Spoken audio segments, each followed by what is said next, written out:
Olá, meu nome é Daniel, eu sou o monitor de cálculo 2 e esta é uma aula sobre integrais de superfície.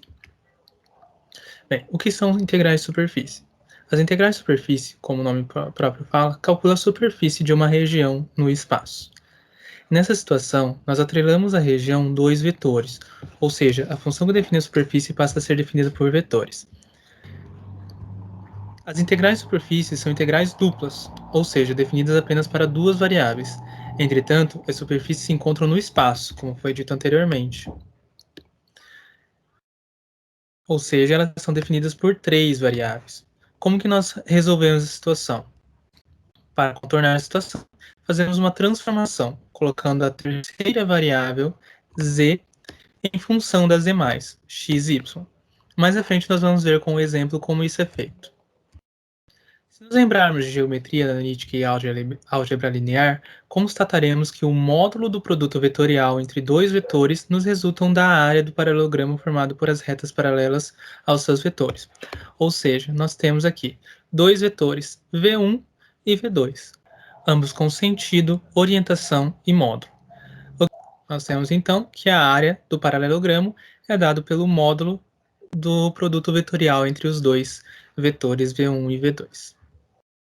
Podemos então aplicar dois vetores para cada ponto da superfície e constatar que o módulo do produto vetorial entre esses vetores nos dará um percentual da área da superfície. Ou seja, digamos que nós temos uma área, uma superfície mais ou menos assim, nesse formato. Se nós aplicarmos dois vetores em cada ponto percentual dessa superfície e aplicarmos a regra de produto vetorial, nós vamos obter a área desses pontos percentuais.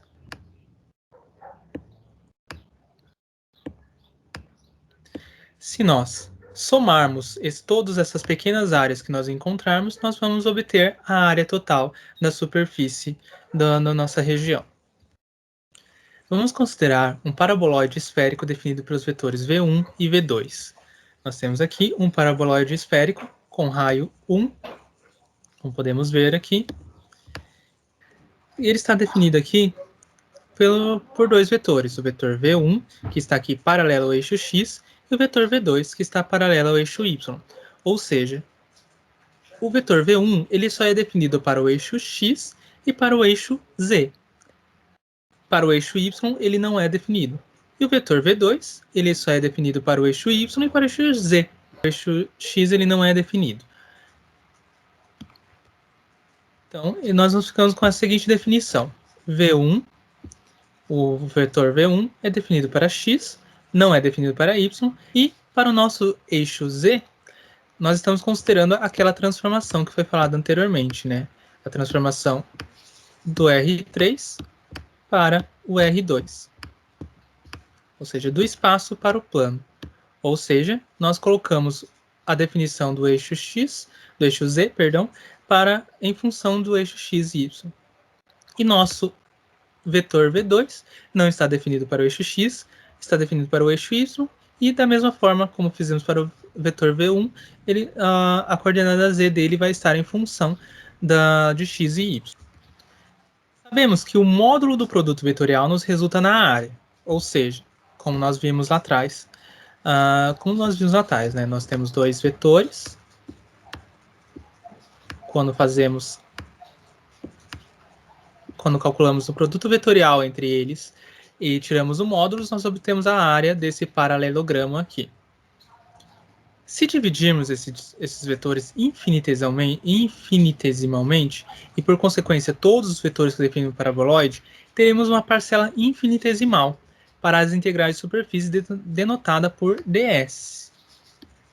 Se vocês observarem, quando nós dividimos os vetores infinitesimalmente, o que nós estamos aplicando? Nós estamos aplicando a regra da derivada.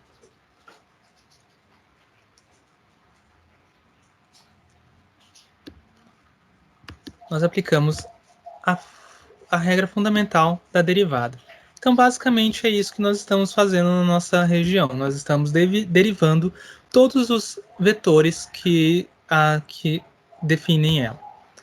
Derivando os vetores, nós ficamos da seguinte forma, né? A derivada do vetor v1 em relação a x vai ser dx sobre dx, né? Que é a primeira coordenada dele era x sobre dx. A derivada de zero continua sendo zero. E a derivada parcial da função xy em relação a x. Bem, dx é igual a 1. Quando nós jogamos esse dx que aqui está dividindo, multiplicando essas coordenadas, nós obtemos a seguinte situação. A derivada do vetor v1 é igual a dx sobre dx, que era 1, vezes o dx que estava aqui embaixo, passou multiplicando, ficamos com dx. 0 vezes dx continua sendo dx. E essa derivada parcial da função xy sobre em relação a x, vezes o dx que veio de lá multiplicando.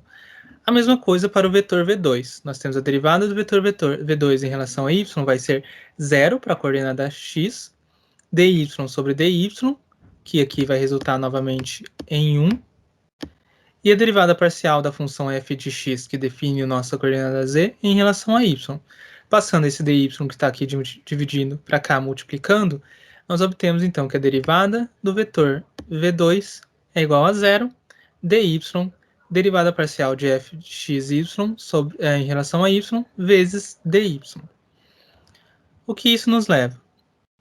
Fazendo os produtos vetoriais entre as derivadas dos vetores, nós vamos obter a seguinte situação, né? Nós temos lá o produto vetorial do vetor v1 e vetor v2 é definido pela determinante daí a determinante dessa matriz aqui, né? Na primeira linha nós temos os vetores unitários i, j, k.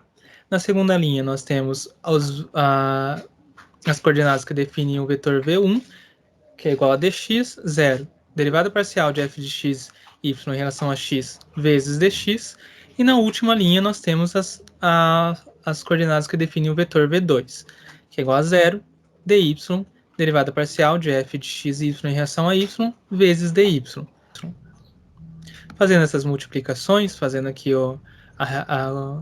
fazendo a determinante dessa matriz, nós vamos obter então dx dy vezes o vetor k menos a derivada parcial de f de xy em relação a x dx dy vezes o vetor i, mais a derivada parcial de f xy em relação a y dx dy vezes o vetor j. Tirando aqui de dentro dos parênteses, nós ficamos com essa situação final aqui.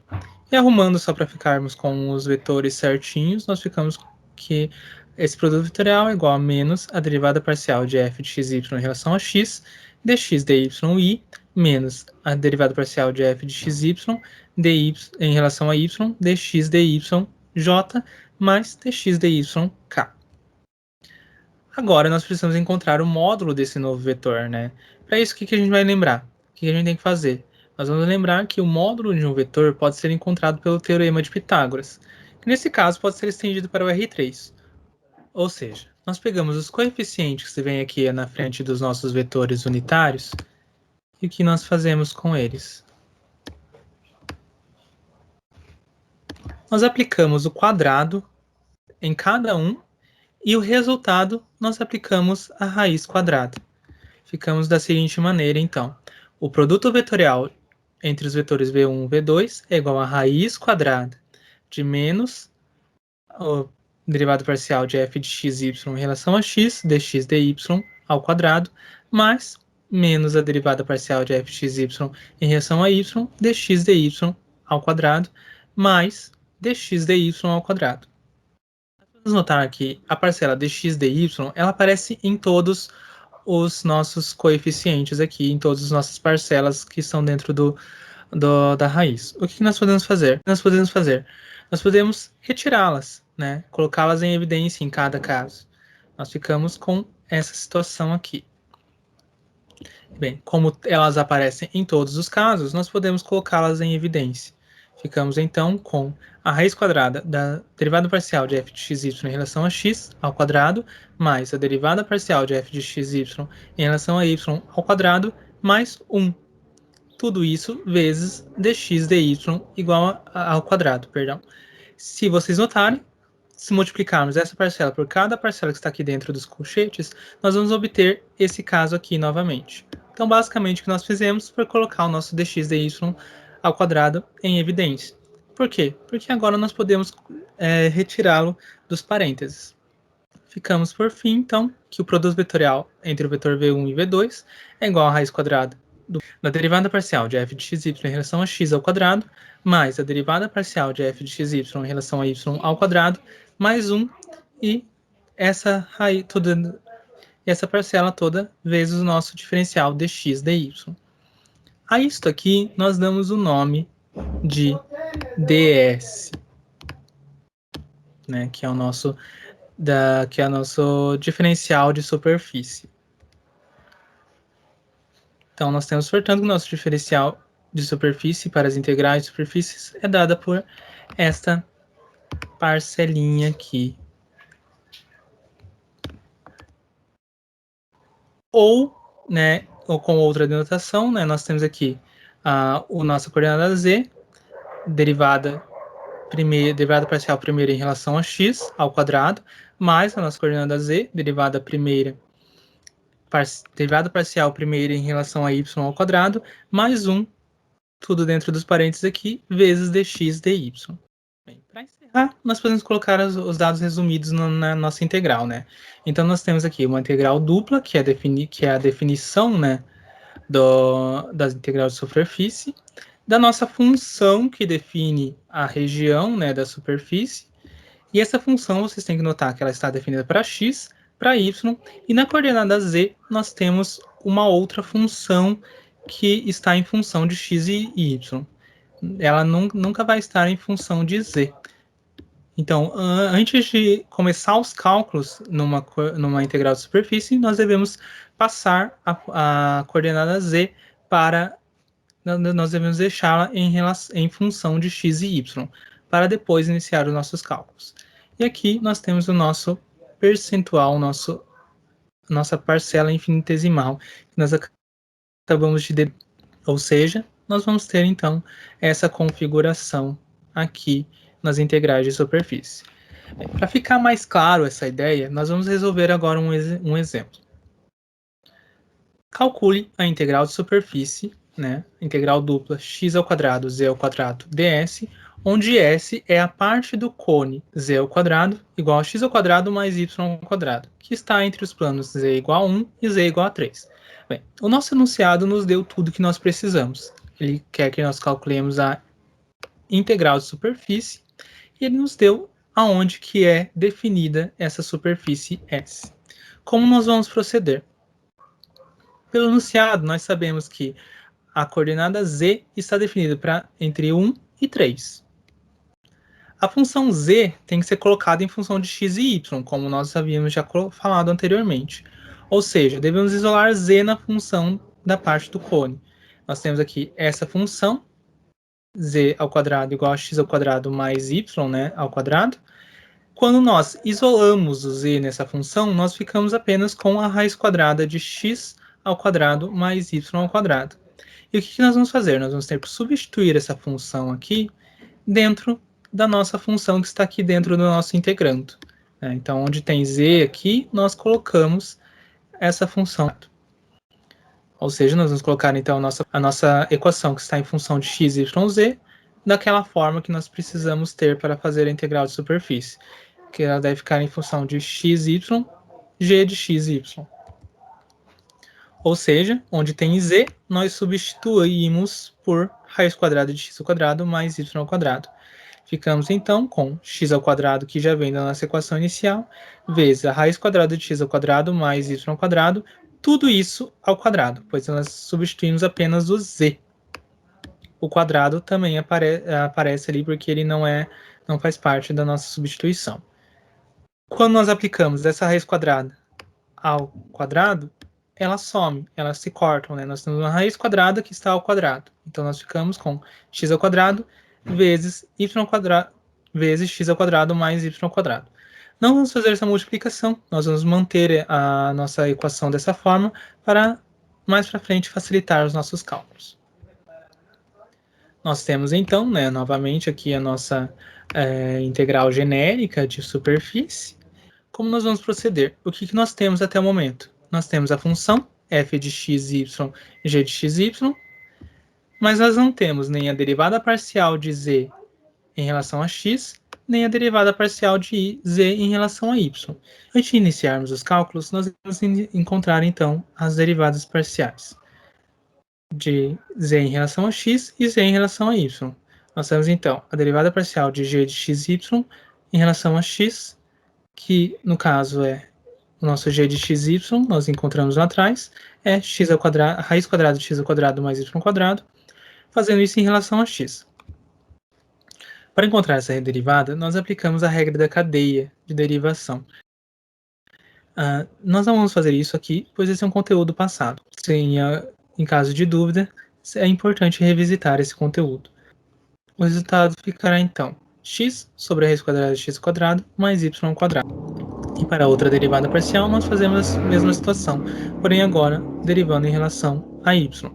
Obtemos o resultado de y sobre a raiz quadrada de x ao quadrado mais y ao quadrado. Como estamos falando de uma região redonda, né, tecnicamente redonda, pois nós temos aqui um cone, nós podemos fazer os cálculos com as coordenadas polares. Como nós sabemos que z vai de 1 até 3, nós podemos substituir aqui nessa função z ao quadrado igual a x ao quadrado mais y ao quadrado, o valor 1 e o valor 3 para encontrar o valor do raio. Nós ficamos, então, que z ao quadrado mais x ao quadrado, igual a x ao quadrado mais y ao quadrado vai ser igual a 1 ao quadrado igual a x ao quadrado mais y ao quadrado, ou seja, 1 é igual a x ao quadrado mais y ao quadrado, e como x ao quadrado mais y ao quadrado é igual a r ao quadrado, nós ficamos com 1 igual a r ao quadrado. Passando a raiz em ambos os lados, nós ficamos que o raio é igual a 1. E quando z é igual a 3, nós temos a mesma situação. Z ao quadrado igual a x ao quadrado mais y ao quadrado, 3 ao quadrado é igual a x ao quadrado mais y ao quadrado, 3 ao quadrado é igual a 9, então nós temos que 9 é igual a x ao quadrado mais y ao quadrado, e como x ao quadrado mais y ao quadrado é igual a, como x ao quadrado mais y ao quadrado é igual a 9, nós temos que 9 é igual ao raio ao quadrado. Quando passamos a raiz em ambos os lados, ficamos com r igual a 3. Para a coordenada r, que é o raio, está definida entre 1 e 3. Para o ângulo, não há restrições em relação à revolução do cone. Logo, o ângulo θ é completo. Ou seja, o θ, logo, agora nós podemos substituir os valores encontrados. Ficamos, então, que a nossa função de x, y, g de x, y é igual a x ao quadrado vezes x ao quadrado mais y ao quadrado. A derivada parcial de z em relação a x é igual a x sobre a raiz de x ao quadrado mais y ao quadrado. A derivada de z em relação a y é igual a y sobre a raiz quadrada de x ao quadrado mais y ao quadrado. Bem, fazendo essa distributiva aqui, né, podemos aplicar esse quadrado tanto para x quanto para esse valor aqui embaixo. E aqui também podemos aplicar essa potência de 2 tanto para y quanto para o denominador. Nós ficamos com a seguinte situação. A integral dupla de x ao quadrado vezes x ao quadrado mais y ao quadrado é igual a vezes a raiz quadrada de x ao quadrado sobre x ao quadrado mais y ao quadrado mais y ao quadrado sobre x ao quadrado mais y ao quadrado mais 1 dx dy. Como nós temos aqui x ao quadrado mais y ao quadrado e aqui também x ao quadrado mais y ao quadrado, nós utilizamos a regra de soma de frações e ficamos, por fim, com a integral dupla de x ao quadrado mais de x ao quadrado vezes x ao quadrado mais y ao quadrado vezes a raiz de x ao quadrado mais y ao quadrado, tudo sobre x ao quadrado mais y ao quadrado mais 1 dx dy. Nós notamos então aqui que x ao quadrado mais y ao quadrado sobre x ao quadrado mais y ao quadrado é igual a 1. E ficamos então com a integral dupla de x ao quadrado vezes x ao quadrado mais y ao quadrado vezes a integral de 1 mais 1 dx vezes a raiz de 1 mais 1 dx dy. Ficamos então com a integral de x ao quadrado. Ficamos então com a integral dupla de x ao quadrado vezes x ao quadrado mais y ao quadrado vezes a raiz quadrada de 2 dx dy. E como raiz quadrada de 2 é uma constante, nós podemos jogá-la para fora da nossa integral. Ficamos, por fim, com raiz quadrada de 2, integral dupla de x ao quadrado vezes x ao quadrado mais y ao quadrado dx dy. Passando agora das coordenadas cartesianas para as coordenadas polares, nós ficamos então com, onde é x, nós substituímos por r cosseno de θ. Ficamos com r cosseno de θ ao quadrado. Esse x ao quadrado mais y ao quadrado, nós podemos substituir diretamente por r ao quadrado. E dx, dy, nós substituímos aqui por r dr dθ. Fazendo essa distributiva aqui, nós ficamos com r ao quadrado, cosseno ao quadrado de θ, vezes r ao quadrado, vezes r dr dθ. Por fim, ficamos então com raiz quadrada de 2, vezes a integral dupla de cosseno ao quadrado de θ, vezes raio elevado à quinta potência, dr dθ. Iniciando os cálculos, então, aplicando primeiramente os limites de integração, a raiz quadrada de 2, integral de 0 até 2π, integral de 1 a 3, cosseno ao quadrado de θ, r à quinta, dr dθ, é igual, então, vamos integrar aqui primeiro em relação a r, Então, ficamos com raiz quadrada de 2, vezes a integral de 0 a 2π, cosseno ao quadrado de θ, pois se repete, no cosseno ao quadrado de θ, nesse caso, está sendo considerado como uma constante, então ele só repete aqui, vezes a integral de r à quinta é igual a r à sexta potência sobre 6, aplicando aí os intervalos de integração de 1 até 3 dθ no fim aqui. Aplicando os limites de integração, nós ficamos então com 3 elevado a sexta sobre 6, menos 1 elevado a sexta sobre 6. Ficamos então com a raiz quadrada de 2, vezes a integral de 0 até 2π, de cosseno ao quadrado de θ, vezes 728 sobre 6 dθ. Novamente, esse 728 sobre 6 é uma constante, então podemos colocar para fora da nossa integral. Ficamos então com 728 vezes a raiz quadrada de 2 sobre 6, vezes a integral de 0 até 2π, de cosseno ao quadrado de θ, dθ. Vamos calcular agora a nossa segunda integral. Esse cosseno ao quadrado de θ, nós podemos utilizar uma identidade trigonométrica, que nos diz que cosseno ao quadrado de θ é igual a meio vezes 1 mais cosseno de 2θ. Aplicando essa identidade trigonométrica, nós ficamos com o nosso cálculo mais fácil. Ficamos então com 728 vezes a raiz quadrada de 2 sobre 6, vezes a integral de 0 até 2π, de meio vezes 1 mais cosseno de 2θ dθ. Esse meio, por ser uma constante, estar multiplicando todos os valores aqui, nós podemos colocar para fora da nossa integral. Ficamos então com 728 raiz de 2 sobre 12, e aqui, aplicando a integral de 0 até 2π de 1, nós ficamos com θ, aplicado sobre 0 até 2π. E a integral de cosseno de 2θ, nós ficamos com meio seno de 2θ, aplicado entre 0 e 2π. Para encontrar o resultado da integral de 0 até 2π de cosseno de 2π, nós precisamos utilizar a regra da substituição, que é mais uma regra lá de cálculo 1. Então é importante que você esteja revisando este conteúdo para entender melhor o nosso resultado. Continuando. Nós vamos ter então, aplicando agora os limites de integração para cada uma das integrais, nós ficamos com 2π, porque 2π menos 0 é igual a 2π, meio vezes seno de 2 vezes 2π, menos meio vezes seno de 2 vezes 0. Por fim, nós ficamos então com 728 raiz de 2 sobre 12 vezes 2π mais 0. Fazendo então essa multiplicação, 728 raiz de 2 sobre 12 vezes 2π, nós obtemos 728 raiz de 2 sobre 6π. Isso dividindo 728 por 2 e 6 por 2, nós obtemos 364 raiz de 2 sobre 3π. Este é o nosso resultado, então, da nossa integral de superfície, do nosso exemplo.